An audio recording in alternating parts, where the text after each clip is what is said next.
नमस्कार दोस्तों, एक बार पुनः आप सभी का स्वागत है हमारे कम्युनिटी में, हमारे चैनल पे 11 बाय शेफाली पर। मैं हूँ शेफाली, आपकी दोस्त, आपकी होस्ट, आपकी मेंटोर। आप सभी यूजीसी नेट एस्पिरेंट्स को कल की आई हुई नोटिस के बारे में आई होप कि अब तक पता चल ही चुका होगा। हमने अपने चैनल पे भी बताया था और नोटिस आपने खुद ने भी चेक करी होगी इनकी ऑफिशियल वेबसाइट पे जा कर के। जैसा कि आप सभी जानते हैं कि एग्जामिनेशन की जो डेट्स है आपकी वो रीस्केड्यूल हो चुकी है। और गौरत वाली बात तो ये है कि इस बार इन्होंने मात्र डेट्स को रीस्केड्यूल करने का नोटिस दिया है। फर्दर क्या डेट्स हो सकती हैं इसके बारे में कोई इन्फॉर्मेशन देना भी ज़रूरी नहीं समझा कि ये कब एग्जामिनेशन कंडक्ट कराने वाले हैं, ये इन्हें खुद भी नहीं पता है। इस वजह से इन्होंने नोटिस में साफ तौर पे लिखा, subsequent dates will be announced shortly.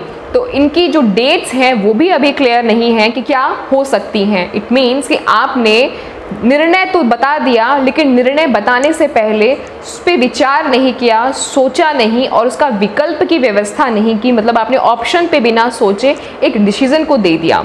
ऐसी स्थिति में आप सभी के मन में काफ़ी सारे क्वेश्चंस आना जेन्युइन है, स्वाभाविक है। लगातार यूजीसी नेट का जो एग्जामिनेशन है वो 3 से 4 बार रीस्केड्यूल हो चुका है और न जाने कितनी बार पोस्टपोन हो चुका है। ऐसे सारे स्टूडेंट्स जो कि दिसंबर से वेट कर रहे हैं कि उनका एग्जामिनेशन हो, लास्ट ईयर दिसंबर से, ये उनके लिए एक बड़ी बुरी खबर है। बट ऐसे स्टूडेंट्स जिनका एग्जामिनेशन क्लैश हो रहे थे, ये उनके लिए गुड न्यूज़ है। तो आज के वीडियो में हम 3 महत्वपूर्ण बातों पे चर्चा करने वाले हैं। सबसे पहले तो ये कि एनटीए बार बार आपके एग्जामिनेशन को रीस्केड्यूल क्यों कर रही है, पोस्टपोन क्यों कर रही है। दूसरा, अब चूंकि आपकी नोटिस आ चुकी है, एग्जामिनेशन हो चुका है, रीस्केड्यूल पोस्टपोन हो चुका है, तो अब पॉसिबल डेट्स क्या हो सकती हैं आपके एग्जामिनेशन की। तीसरा जो सबसे बड़ा सवाल है, कमेंट्स में स्टूडेंट्स लगातार बोल रहे हैं कि मैम क्या पॉसिबल है कि जो दिसंबर 2021 का एग्जामिनेशन होने वाला है, जिसकी फॉर्म्स भी अभी तक नहीं आई हैं, क्या उनके साथ भी मर्ज होने की संभावना है। ये 3 बड़े प्रश्न आपके हैं, जिसका complete analysis on the basis of facts and figures आज के सेशन में हम करने वाले हैं। क्योंकि अपने चैनल पे हम बिना फैक्ट्स के, बिना ऑथेंटिकेशन के कोई भी बातचीत नहीं करते हैं। सो गाइस, चैनल पे अगर नए हैं और पहली बार आप मेरा चैनल देख रहे हैं तो प्लीज़ सब्सक्राइब करिएगा। आप लोगों का बहुत प्यार मुझे मिला है, बहुत सपोर्ट मुझे मिला है। पिछले कई वीडियोस में मैं देख रही हूँ कि आप लोगों के लगातार जो कमेंट्स आ रहे हैं, बहुत ज़्यादा पैनिक हो रहे हैं। एंड 3-4 जो क्वेश्चंस हैं आपके, वो वाकई में जेन्युइन क्वेश्चन हैं। तो उन्हीं क्वेश्चंस का आंसर करेंगे कि आज के इस सेशन में। सेशन को कंप्लीट देखिएगा, वीडियो को कंप्लीट देखिएगा, आपकी प्रॉब्लम होने वाली है कंप्लीटली सॉल्व। एंड मेरी कोशिश ये रहेगी based on statistics and analytics आपको कॉन्क्रीट इन्फॉर्मेशन दे सकूँ प्रिसाइज वे में। तो चलिए शुरू करते हैं आज का सेशन। तो पहले तो ये समझते हैं कि एनटीए क्यों बार बार एग्जामिनेशन आपके पोस्टपोन कर रही है। क्या वाकई में एग्जामिनेशन क्लैश होने की वजह से आपके डेट्स पोस्टपोन हो रहे हैं या रिस्केड्यूल हो रहा है।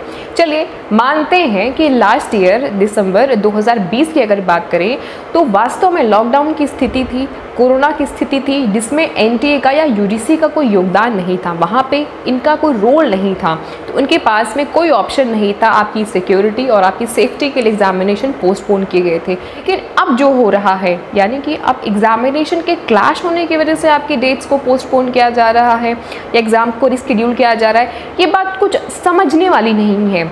अगर आप गौरतलब होकर के सोचें और फैक्ट्स के ऊपर में सोचें तो काफ़ी सारे इंस्टीट्यूट और कॉलेजेस जो कि एक लंबे समय से बंद पड़े हुए थे, वो अब ओपन हो रहे हैं। अब कॉलेज या इंस्टीट्यूट ओपन हो रहे हैं, इनसे एनटीए का क्या कनेक्शन है? तो माय डियर फ्रेंड्स, मैं आपको बता दूं कि पहले एग्जामिनेशन आपका होता था ऑफलाइन मोड में। एक दिन होता था संपूर्ण भारत में, एक दिन होता था, आप जाते थे, एग्जामिनेशन देते थे। सभी लोग, जितने भी स्टेट्स हैं, यूनियन टेरिटरीज़ हैं, 29 स्टेट और बाकी की यूनियन टेरिटरीज़ को मिला लिया जाए तो 31-32 जगहों का एग्जामिनेशन संपूर्ण इंडिया में, पैन इंडिया में एक ही दिन हो जाता था।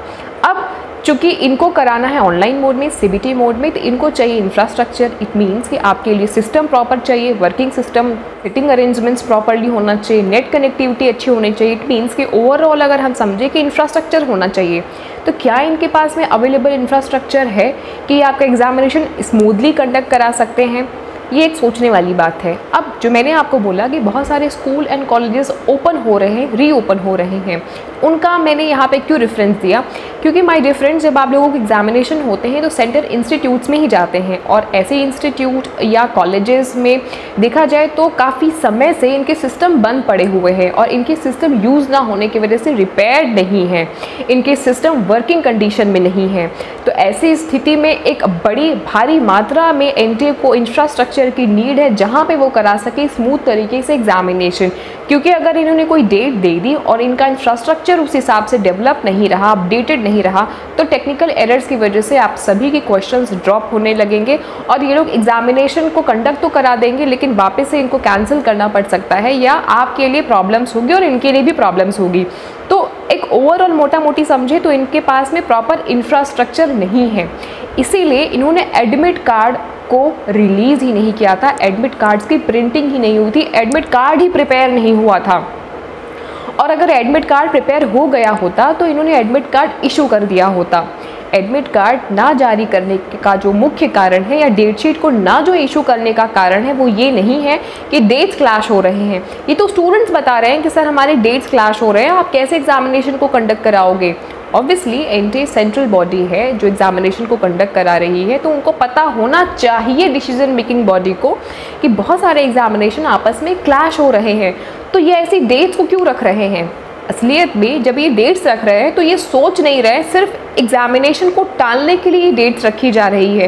क्यों? क्योंकि प्रॉपर इंफ्रास्ट्रक्चर इनके पास में नहीं है, प्रॉपर सिस्टम, लैपटॉप, आईपैड्स या नोटपैड्स इनके पास में नहीं है जिन पे ये स्टूडेंट को एकोमोडेट करके एग्जामिनेशन को कंडक्ट करा सके। तो ऐसी स्थिति में आपको क्या करना है ये हम लास्ट में समझेंगे। पहले अभी समझते हैं कि पॉसिबल डेट्स क्या हो सकती हैं एग्जामिनेशन के लिए। तो माय डियर फ्रेंड्स, आप सभी के एग्जामिनेशन 17 to 25 होने वाले थे। अब ये महीना तो बीत गया है क्योंकि हम 25 अक्टूबर से 1 नवंबर के बीच में एग्जामिनेशन कंडक्ट नहीं करा सकते, क्योंकि वैसे भी ऑलरेडी आप 9 डेज़ में एग्जामिनेशन को कंडक्ट कराने की बात कह रहे थे। तो ऐसी स्थिति में आपके एग्जामिनेशन अक्टूबर मंथ में बिल्कुल भी नहीं होंगे। अब बात आती है नवंबर मंथ की। तो नवंबर में 4 को दिवाली है, ये इंडिया का सबसे बड़ा फेस्टिवल है और एनटीए कभी भी दिवाली के दिन या दिवाली के आसपास की जो डेट्स हैं उनमें कभी भी एग्जामिनेशन को नहीं रखेगी।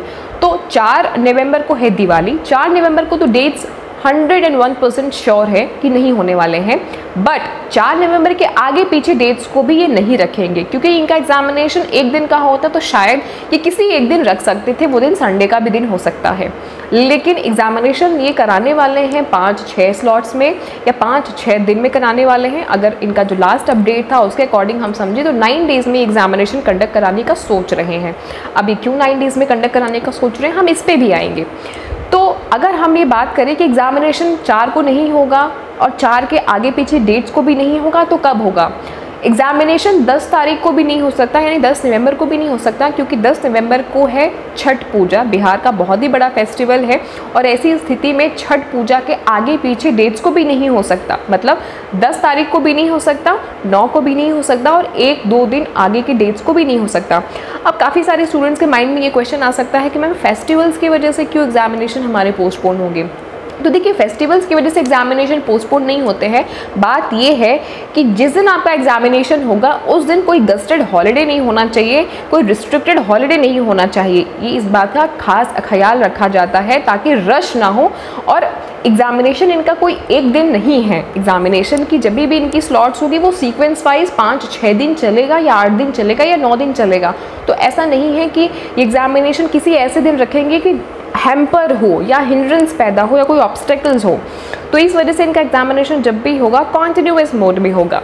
अब ये बात समझिए कि एग्जामिनेशन ये क्यों एक दिन में नहीं करा सकते हैं। देखिए, हम लोग हमेशा फैक्ट्स के ऊपर में बात करते हैं ताकि उन फैक्ट्स से आप रिलेट कर सके खुद को। कोई ऐसे हवा में बात करने का कोई पॉइंट नहीं है, इसलिए let's talk about statistics. Last year भी जब आपका एग्जामिनेशन हुआ था जुलाई 2020 में, उस टाइम भी लगभग 8 लाख एप्लीकेंट्स ने अप्लाई किया हुआ था यूजीसी नेट के लिए, अप्रॉक्स मैं बता रही हूँ, जिसमें से 5-5.5 लाख एप्लीकेंट्स अपीयर हुए थे एग्जामिनेशन में। अगर हम मान के चले दिसंबर 2020 की तो लगभग 5 से 6 लाख, मैं मिनिमम की बात कर रही हूँ क्योंकि बेस्ड ऑन जो प्रीवियस आपकी स्टैटिस्टिक्स हैं उनके बेसिस पर, तो मैं मान के चल रही हूँ कि दिसंबर 2020 में भी 7 लाख से 6.5 लाख से 7 लाख कैंडिडेट्स ने अप्लाई किया होगा गिरे हालत में, ठीक।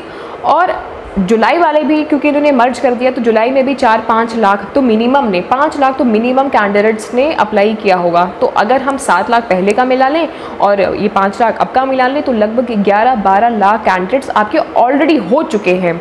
तो अब आप गौरतलब होकर के इस चीज़ पे ध्यान दीजिए कि जब लास्ट ईयर 2020 में इन्होंने एग्जामिनेशन कराया था, मात्र 5.5 लाख लोगों के एडमिट कार्ड्स मतलब के बेसिस पे इन्होंने एग्जामिनेशन कराया था, तो वो एग्जामिनेशन इन्होंने टुकड़ों में कराया था। मतलब उसको भी इन्होंने 6 दिन तक एग्जामिनेशन अपना कंटिन्यूसली कंडक्ट कराया था। और इसी वजह से इस बार जो डेट्स रखी गई थी 12 लाख 13 लाख लोगों का जो एग्जामिनेशन है उनको कंडक्ट कराना, उनके लिए इंफ्रास्ट्रक्चर को एकोमोडेट कराना, उन स्टूडेंट्स के लिए फैसिलिटीज़ को एकोमोडेट कराना, ये अपने में एक बड़ा प्रश्न है और एक अपने में बड़ा चैलेंज है और इंडिया जैसी जगह के लिए बड़ा चैलेंज है, क्योंकि यहाँ पर ऐसे इंस्टीट्यूट और कॉलेजेस है ना, क्योंकि काफ़ी टाइम से बंद पड़े हुए हैं और जब वे वापस से रीओपन हुए तो सभी को अपना सिस्टम चेक करना है, मेंटेन करना है, अप टू डेट करना है, इंटरनेट फैसिलिटी अच्छी होनी चाहिए, तमाम टेक्नोलॉजीज़ को अपडेट करने की ज़रूरत है। तो ऐसी स्थिति में ये एग्जामिनेशन आपका जब भी कराएंगे 6 से 7 दिनों तक में ही कराने वाले हैं। तो जब 12 लाख कैंडिडेट्स का आप एग्जामिनेशन करा रहे हो तो ऑब्वियसली आपको 6 से 7 दिन का टाइम लेकर के चलना पड़ेगा, क्योंकि एक दिन पॉसिबल नहीं है कराने का। अब एक आपके मन में प्रश्न और आ रहा है कि क्या दिसंबर वाले एग्जामिनेशन से मर्ज किया जा सकता है? ऑलरेडी ये जो 2 साइकिल्स के एग्जामिनेशन है, मतलब क्या अब हम 3 साइकिल के एग्जामिनेशन मर्ज होकर के एग्जामिनेशन देंगे? अगर ऐसा एनटीए करती है तो ये वापस से एक बड़ी गलती होगी। क्योंकि वापस से अगर ये फॉर्म निकालते हैं, एप्लीकेंट्स को बोलते हैं कि आप फॉर्म भरिए, तो वापस से लगभग 4 लाख 5 लाख के आसपास एप्लीकेंट्स फिर से फॉर्म भरेंगे। तो एनटीए के पास में हो जाएगा अच्छा खासा बर्डन। पहले ही ये 10 लाख 12 लाख कैंडिडेट्स का एग्जामिनेशन स्मूथली नहीं करा पा रहे हैं और अगर 4-5 लाख स्टूडेंट्स और बढ़ जाएंगे, मतलब 15-16 लाख लोगों को ये किस प्रकार से एकोमोडेट करा पाएंगे, ये तो भगवान ही मालिक है। मतलब ऐसी स्थिति में एनटीए एग्जामिनेशन फिर 10 दिन 15 दिन और हो सकता है कि 15 दिन से ज़्यादा भी कंडक्ट उसको लगातार कराना पड़ जाए। और फिर अगर ये फैसला एनटीए लेती है तो ऐसा कोई भी महीना नहीं होगा कि 15 दिन वो एग्जामिनेशन कंडक्ट कराए और बीच में कोई और एग्जामिनेशन ना हो, क्लैश ना करे। तो ये तो पॉसिबिलिटी मुझे नहीं लग रहा है कि एग्जामिनेशन इनको मर्ज करना चाहिए। अगर ये मर्ज करते हैं तो अगेन ये ब्लंडर करने वाले हैं, क्योंकि 15 लाख कैंडिडेट्स का एग्जामिनेशन आप अपने इंफ्रास्ट्रक्चर आपके पास में नहीं है, आप कैसे एग्जामिनेशन कंडक्ट कराओगे, ये एक बड़ा सवाल है। तो अगर अपने एनालिसिस के हिसाब से कहूँ कि ये जो एग्जामिनेशन इन्होंने पोस्टपोन किया है, तो अगर ये पोस्टपोन नहीं करते, ये थोड़ा सा इसमें दिमाग लगाते कि जिस दिन एग्जामिनेशन क्लैश कर रहे थे मेजर वाले, उस दिन ये ब्रेक दे देते और बीच में वो अपने 6 दिन 7 दिन में एग्जामिनेशन को कंडक्ट करा देते, या 25 ठीक है इन्होंने बोला था, कुछ 1-2 दिन आगे भी बढ़ा करके एग्जामिनेशन को करा सकते थे तो उनका एग्जामिनेशन हो जाता। बट ऐसी स्थिति में जो स्टूडेंट्स जुलाई में जिन्होंने हाल फिलहाल में फॉर्म भरा है या एलिजिबल हुए हैं एनटीए का एग्जामिनेशन देने के लिए, उनके लिए राहत की बात है, क्योंकि उनको थोड़ा वक्त मिल गया है प्रिपरेशन करने के लिए। लेकिन अगर बात करें दिसंबर स्टूडेंट्स की जो लगभग 1 साल से तैयारी कर रहे हैं और वेट कर रहे हैं कि एग्जामिनेशन हो जाए, ये बिल्कुल उनके लिए एक बड़ी बात है और एक बैड न्यूज़ के ही जैसा है। ठीक, तो ऐसी स्थिति में 2 चीज़ें हमें समझनी है और महत्वपूर्ण चीज़ें समझनी है कि पहली बात तो एनटीए के पास में इंफ्रास्ट्रक्चर नहीं है प्रॉपर, जिसकी वजह से वो एग्जामिनेशन कंडक्ट करा सके। और जो मैंने आपको वीडियो के स्टार्टिंग में बोला था कि अभी आपको क्या करने की आवश्यकता है, अभी अगर आप चाहें, क्योंकि आप सब एक इंडिविजुअल आवाज़ हैं और आपकी आवाज़ की कीमत है, वैल्यू है, जैसा कि मैंने अपनी प्रीवियस वीडियोज़ में भी कहा हुआ है और वापस से इस वीडियोस में बोल रही हूँ कि आपके पास में जो भी समस्या है उस समस्या को आप आगे तक पहुँचाइए। अगर आप लोगों का एग्जामिनेशन ऑफलाइन मोड में हो जाता है तो बहुत अच्छा है, क्योंकि ऑफलाइन मोड में एक ही दिन में आपके एग्जामिनेशन कंडक्ट हो जाएंगे। ठीक, तो ये एक अच्छी चीज़ है कि पैनिक होना नहीं पड़ेगा। कोई एक डे सिर्फ तय करना होगा जिस दिन एग्जामिनेशन कंडक्ट कराया जा सके। तो आप कोशिश करिए कि ये बात आगे तक पहुंचाइए। ट्विटर पे ट्वीट कर सकते हैं, यूजीसी को ट्वीट करिएगा, एनटीए को नहीं, बिकॉज एनटीए को टैग कर सकते हैं, क्योंकि देखिए एनटीए टेस्टिंग एजेंसी है, इसका काम सिर्फ इतना है कि ये एग्जामिनेशन को कंडक्ट कराती है और आपकी एलिजिबिलिटी को चेक करने का काम करती है। लेकिन एग्जामिनेशन को कंडक्ट कराना एंड बाकी और सारी चीज़ों की जो डिसीजन मेकिंग बॉडी है वो कहीं ना कहीं यूजीसी है, क्योंकि आप यूजीसी का एग्जामिनेशन दे रहे हैं, यूजीसी नेट का एग्जामिनेशन दे रहे हैं। एनटीए तो सिर्फ एक माध्यम है, एक मीडिएटर बोल सकते हो, मध्यस्थ बोल सकते हो, जो कि आपका एग्जामिनेशन ले रही है, एक एजेंसी जो आपका एग्जामिनेशन ले रही है, इससे ज़्यादा और कुछ नहीं। तो अब बात आप समझिए कि ट्विटर पे आप जाकर के यूजीसी नेट को ट्वीट कर सकते हैं, साथ में आप एनटीए को भी टैग कर सकते हैं। एजुकेशन मिनिस्टर जो है हमारे धर्मेंद्र प्रधान जी, उनको टैग कर सकते हैं। मिनिस्ट्री ऑफ एजुकेशन को भी टैग कर सकते हैं, पीएमओ को भी टैग कर सकते हैं। एंड साथ में जो आपके जिस भी स्टेट से बिलोंग करते हो वहाँ के जो भी चीफ मिनिस्टर हैं आप उनको टैग कर सकते हैं, और वहाँ के शिक्षा मंत्री अपने स्टेट के शिक्षा मंत्री को टैग कर सकते हैं। तो ये 4-5 लोगों को टैग करके आप अपनी बात बोल सकते हैं कि सर प्लीज़ हमारा सीबीटी मोड में ही एग्जामिनेशन कंडक्ट करा लीजिए, ऑलरेडी कई बार पोस्टपोन हो चुका है। तो अपनी बात को आप इस तरीके से भी रख सकते हैं, उनसे रखना ही चाहिए, क्योंकि बात यहाँ पे आपके फ्यूचर का है, बात यहाँ पे समय का है। जो समय बीत रहा है ये बहुत कीमती समय है, और ऐसी स्थिति में एक वाइज डिसीजन लेने की आवश्यकता है, ताकि ऑलरेडी जो लेट हो चुका है वो आगे कंटिन्यू ना हो। आई होप गाइस कि आपको इस वीडियो में 2-4 पहलू जो है जो हमने डिस्कशन किया, एनालिसिस किया, बेस्ड ऑन फैक्ट्स समझ में आया होगा।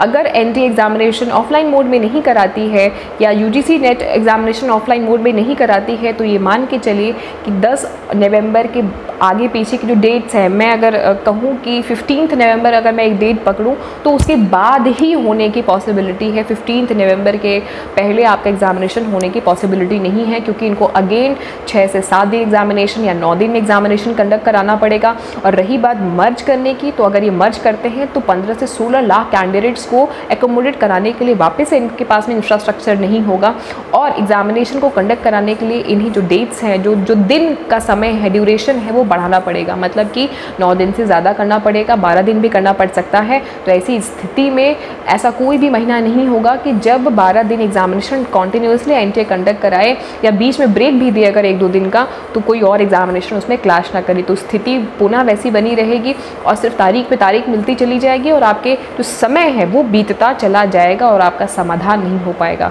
तो माय डियर फ्रेंड्स, यहाँ पे आपको आवाज़ अपने लिए उठाने की, स्टैंड लेने की ज़रूरत है। जैसा कि हमने पहले की वीडियोज़ में भी बोला था कि अपने लिए आवाज़ उठाइए, बोलिए। आपने किया भी, और उसी का निष्कर्ष ही निकला कि जिनके एग्जामिनेशन क्लैश हो रहे थे उनको मद्देनज़र रखते हुए एग्ज़ाम रीस्केड्यूल किया गया है। बट ये सिर्फ मुझे एक बहाना जैसा लगता है, क्योंकि एग्जामिनेशन को रीस्केड्यूल करने का कारण क्लैश होना अगर आप चाहते, मतलब अगर एनटीए चाहती तो एग्जामिनेशन क्लैश नहीं होता। अगर आपने एडमिट कार्ड्स भी रिलीज़ कर दिए होते तो भी एग्जामिनेशन एक आपके पास में रिस्पॉन्सिबिलिटी हो जाती क्लैश कराने की। लेकिन आपने तो एडमिट कार्ड्स ही जारी नहीं किए, आपने डेट शीट ही जारी नहीं की, आपकी तैयारी ही पूरी नहीं हुई। इस वजह से आपने सिर्फ एक बहाना लिया कि डेट्स क्लैश हो रहे हैं और मेजर एग्जामिनेशन से, और इस बहाना का यूज़ करके आपने वापस से एग्जामिनेशन को रीस्केड्यूल कर दिया और नोटिस जारी कर दी, और ये कहा कि आप अनाउंस करेंगे शॉर्टली या कमिंग सून। आपके शॉर्टली और कमिंग सून का इंतज़ार करते करते तो न जाने कितने महीने बीत गए, और इससे जो स्टूडेंट्स हैं, एस्पिरेंट्स हैं, उनके फ्यूचर काफ़ी ज़्यादा नेगेटिवली अफेक्ट हो रहे हैं, एडवर्सली अफेक्ट हो रहे हैं। So my dear friends, I will request you कि आप 2 चीज़ें कर सकते हैं।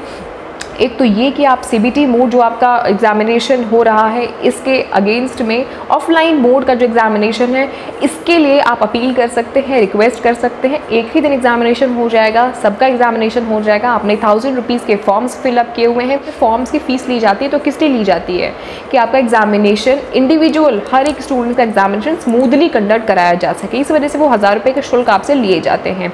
ठीक, तो वो 1000 रुपये का शुल्क आप कहाँ कैसे लगा रहे हो? आप एडमिट कार्ड को भी जारी नहीं कर रहे हो, ऑफलाइन कुछ नहीं हो रहा है। आप पहले एक पेन देते थे, 10 रुपये की पेन देते थे, अभी आप वो भी नहीं कर रहे हो। सारी चीज़ें आप सिस्टम के थ्रू कर रहे हो, है ना। तो आपके 1000 रुपीज़ आप किस लिए फिर एडमिट फॉर्म्स को फिलअप कराने के ले रहे हो? तो ये अपने में बड़ा प्रश्न है कि 1000 रुपये अगर आप किसी फॉर्म को फिलअप करने के लिए दे रहे हैं तो इसलिए दे रहे हैं ताकि आपकी एग्जामिनेशन जो है वो स्मूथली अच्छे से कर सके, कंडक्ट हो सके।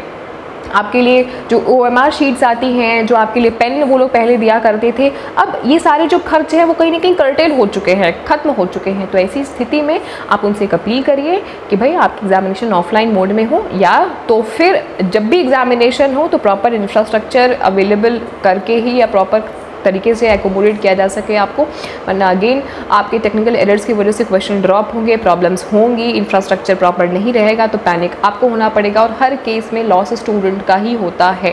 एग्जामिनेशन भी पोस्टपोन हो रहा है, रिस्केड्यूल हो रहा है, तो यहाँ पे आपका ही लॉस है। हम अपने चैनल पे आपको कंप्लीट ऑथेंटिकेशन के साथ में बातचीत करते हैं और इन्फॉर्मेशन देते हैं। अगर सब्सक्राइब नहीं किया है माय डियर फ्रेंड्स तो सब्सक्राइब कर लीजिएगा। ये आप लोगों का प्यार है, या आप लोगों का रिस्पेक्ट है मेरे लिए, जो मैं कॉमेंट कमेंट्स में देखती हूँ, अगर वाकई में अगर आप मेरी बात से रिलेट कर पाए, वाकई में अगर आप करते हैं, प्यार करते हैं, तो वो प्यार आप सब्सक्राइब करके और लाइक करके और अपने माइंड में जो थॉट्स चल रहा है उसको आप शेयर करके मुझे बता सकते हैं। सो लाइक, शेयर, सब्सक्राइब बिल्कुल करिएगा, ताकि हमें भी पता चले कि वाकई में जो हमारा काम है, हमारे एफर्ट्स हैं, क्या आपको पसंद आ रहे हैं या आप उसमें कुछ और फर्दर इम्प्रूवमेंट देखते हैं या सोचते हैं। यहाँ पे बताते चलूँ कि पेपर 1 की कंप्लीट प्रिपरेशन करा रहे हैं हम अपने चैनल पे, और चूँकि आपका एग्जामिनेशन अब मेरी समझ से तो जो मुझे लग रहा है कि 15 नवंबर के पहले होने के चांसेस नहीं हैं, तो आपके पास में पूरा 1 महीना है अच्छे से प्रिपरेशन करने के लिए। इस मीन टाइम में हम लोग पेपर 1 को कंप्लीट जो है डिस्कशन करने वाले हैं। हम लोगों ने पहले सोचा था कि आपके लिए प्रीवियस ईयर के क्वेश्चंस और टेस्ट सीरीज़ जैसा करा देंगे, क्योंकि वक्त बहुत कम था। तो अब क्योंकि वक्त आपके पास में ज़्यादा है, इस वजह से हम लोग टॉपिक वाइज चीज़ों को कवर करेंगे एंड टॉपिक वाइज चीज़ों को समझेंगे, ताकि आपको कोई प्रॉब्लम ना हो और डिटेल्ड वे में आप अपने सिलेबस को पेपर 1 को कम्प्लीटली कवर कर सके। लिंक जो है वो डिस्क्रिप्शन में मिल जाएगा। टेलीग्राम का लिंक पे मैं अपडेट्स करती हूँ, जिसमें कि हम लोग जो चैनल्स पे वीडियोस जब डालने वाले होते हैं या कोई सेशन चलने वाला होता है, वहाँ से आपको अपडेट्स मिल जाता है, तो वहाँ से आप जोड़ सकते हैं। पेपर 1 की कंप्लीट प्रिपरेशन की प्रीवियस वीडियो जो है वो भी मैंने ऑलरेडी शेयर किया है डिस्क्रिप्शन में, वहाँ से आप देख सकते हैं। और कंप्लीट प्रिपरेशन तो वो अपने चैनल पे अब डेली टॉपिक वाइज कराएंगे ही कराएंगे। All the very best guys, and आप लोग अपनी बात को, अपनी आवाज़ को आगे तक ले जाने का प्रयास करिए, अपनी बात को आगे रखने का कोशिश करिए। सभी को शुभकामनाएँ हैं। जिनके लिए गुड न्यूज़ है उनको ऑल द बेस्ट है, और जिनके लिए बैड न्यूज़ है, आप ये समझिए कि लाखों एस्पिरेंट्स जो हैं अगर एग्जामिनेशन इस बीच में कराते तो उनके क्लैश होते और हज़ारों रुपए बच्चों के जो है वो डूब जाते। और ऐसे मैं कहूँ कि अगर मैं आसाम की बात करूँ तो 2.5 लाख के आसपास आसाम के जो टेट जिन्होंने फॉर्म भरा था वो यूजीसी का भी फॉर्म भरते हैं। 4 से 5 लाख के जो स्टूडेंट्स हैं, एस्पिरेंट्स हैं, वो आरपीएससी के थे। एसएससी एमटीएस का तो हमारी आपकी सोच से ज़्यादा परे, मतलब 7-8 लाख जो कैंडिडेट्स हैं एसएससी का भी फॉर्म भरा था। और 50% भी अगर मान लें, 4 लाख भी अगर मान लें, तो उन्होंने यूजीसी नेट का भी फॉर्म भरा था। तो आप मान के चलिए 1 मिलियन से भी ज़्यादा या लगभग अप्रॉक्स 1 मिलियन के आसपास लोगों ने अपने अपने स्टेट्स के फॉर्म भरने के साथ में यूजीसी का भी फॉर्म भरा हुआ था। तो ऐसी स्थिति में स्टूडेंट्स का हर तरीके से लॉस था, क्योंकि वो एक वक्त में एक ही एग्ज़ाम दे पाते, चाहे वो अपना स्टेट का, एसएससी का, आरपीएससी का या असम टेट का, या वो ये यूजीसी नेट का एग्जामिनेशन दे पाते। तो उनके तो 1000 रुपये वेस्ट हो जाते हैं। भाई एनटीए का या यूजीसी का तो कुछ नहीं जाता, लेकिन बच्चों के तो पैसे भी लॉस होते, प्लस उनका एक रोज़गार का अवसर है या एग्ज़ाम में बैठने का अवसर है, वो लॉस हो जाता। तो ऐसे सारे स्टूडेंट जिनको ये बैड न्यूज़ लग रही है, वो इस बात को सोच करके थोड़ा मोटिवेट हो सकते हैं, क्योंकि कई बार हमें औरों के बारे में भी सोच करके कुछ निर्णय लेना चाहिए और सपोर्ट करना चाहिए। बाकी इसमें ना आपका कोई गलती है, ना ही उन स्टूडेंट्स का जो दिसंबर से वेट कर रहे हैं उनका, और ना ही उनका जिन्होंने अभी जुलाई में फॉर्म फिलअप किया हुआ था या भरा था। तो कुल मिलाकर के यहाँ पे एक गलती डिसीजन मेकिंग बॉडीज़ की है, और इसमें हम आप कुछ कर नहीं सकते। सिर्फ हम एक मीडिएटर का काम कर सकते हैं, आपको रेलिवेंट और ऑथेंटिक इन्फॉर्मेशन शेयर कर सकते हैं। गाइस, चैनल पे नए हो तो सब्सक्राइब ज़रूर से कर लेना, क्योंकि हमारा प्रयास यही है कि आपको ऑथेंटिक इन्फॉर्मेशन और जानकारी अपने चैनल के माध्यम से हम प्रोवाइड कराएँ। कुछ लोगों को मेरा वीडियो हो सकता है कि ख़राब भी लगे, बुरा भी लगे, तो कोई बात नहीं है, मुझे उस बात से कोई फ़र्क नहीं पड़ता कि आप मेरे बारे में क्या सोचते हो। मेरा जो काम है, मेरा जो एक ऑब्जेक्टिव है, वो ये कि मैं रेलेवेंट इन्फॉर्मेशन को और ऑथेंटिक इन्फॉर्मेशन को स्टूडेंट्स तक, कैंडिडेट्स तक पहुंचा सकूं। और मेरा ये काम है, मैं एज अ टीचर मैं सोचती हूँ कि मैं कितना कंट्रीब्यूट कर सकूँ आपके वेलफेयर के लिए, वो मैं करती रहूँगी। जिनको बुरा लग रहा है या जो जल रहे हैं या जिनको प्रॉब्लम है, उनको प्रॉब्लम होती रहे, मुझे उनकी प्रॉब्लम से कोई लेना देना नहीं है। So thank you guys for watching this session. आप लोग अपने लिए सोचिए और किस प्रकार से अपनी तैयारी को और बेहतर आप कर सकते हैं, आप इसके बारे में सोचिए। और ऑल द वेरी बेस्ट है। मुझसे आपके लिए जितना भी हो सकेगा, जितने भी एफर्ट्स हो सकेंगे, वो मैं करने की पूरी कोशिश करूँगी। फिर जैसा भी होगा, आप लोगों के पास में कोई क्वेरी है, कोई क्वेश्चन है, तो ज़रूर से कमेंट बॉक्स में करिएगा। अगर एनटीए की तरफ से आपको कोई मेल आता है, कोई मैसेज आता है, तो टेलीग्राम पर मुझे शेयर कर सकते हैं, या मुझे आप मेरी मेल ID पर शेयर कर सकते हैं, ताकि उसका रेफरेंस लेकर के मैं स्टूडेंट्स को, बाकी के और जो स्टूडेंट्स हैं उनको मैं कुछ इन्फॉर्मेशन दे सकूँ या नोटिस दे सकूं। तो आप लोग उसको भी शेयर करते रहिए। Thank you guys for watching this complete session, complete video. मिलते हैं हम अगली वीडियो में नए रियलिटी चेक्स के साथ में, नए फैक्ट्स के साथ में, नए नोटिस के साथ में, नए सेशन के साथ में, नए टॉपिक और नए वीडियो के साथ में। तब तक के लिए अपना ख्याल रखिए, तैयारी करिए। All the very best and get success.